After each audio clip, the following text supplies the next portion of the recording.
first off, generally speaking, how do you think coronavirus is going to play as far as turnout goes?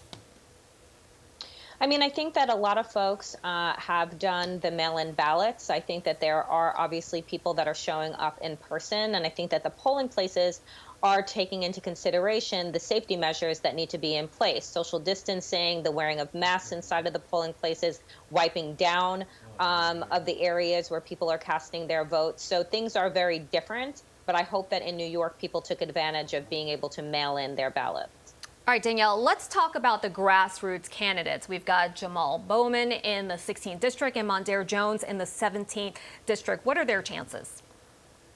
I mean, I think that their chances are good.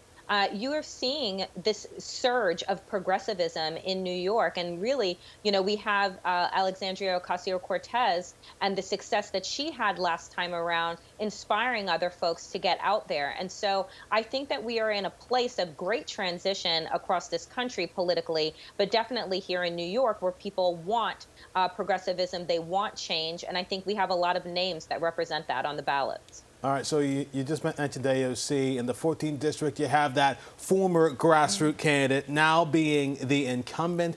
What do you make of her race against Michelle Caruso Cabrera?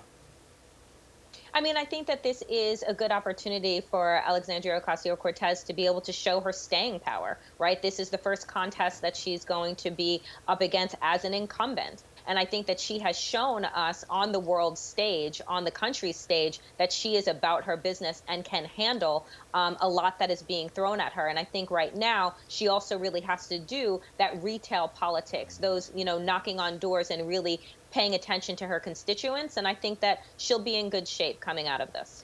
Let's talk about the 15th district. A lot of big names in the Democratic primary in that district. How do you think that will shake out? I mean, I think that it's really interesting. There are a lot of big names in here, and what I would like to see is a fresh face coming out of that. Richie Torres has been touted as the person that can take this race, even though it is incredibly crowded. But I think that there are a lot of really great progressive people that want to do right by a district that has been largely ignored. Okay, speaking of progressivism, we're going to talk about Kentucky because it's one of the big national races. A lot of eyes are on it, and Democrats looking to take on Senate Majority Leader Mitch McConnell. But again, you have one candidate that's a bit more of a centrist Democrat versus a more progressive Democrat. How's that going to look tonight, do you think? I mean, Kentucky is a really interesting, and by interesting, I mean disturbing place, given the fact that they have closed a considerable amount of polling places that happen to be in largely people of color districts.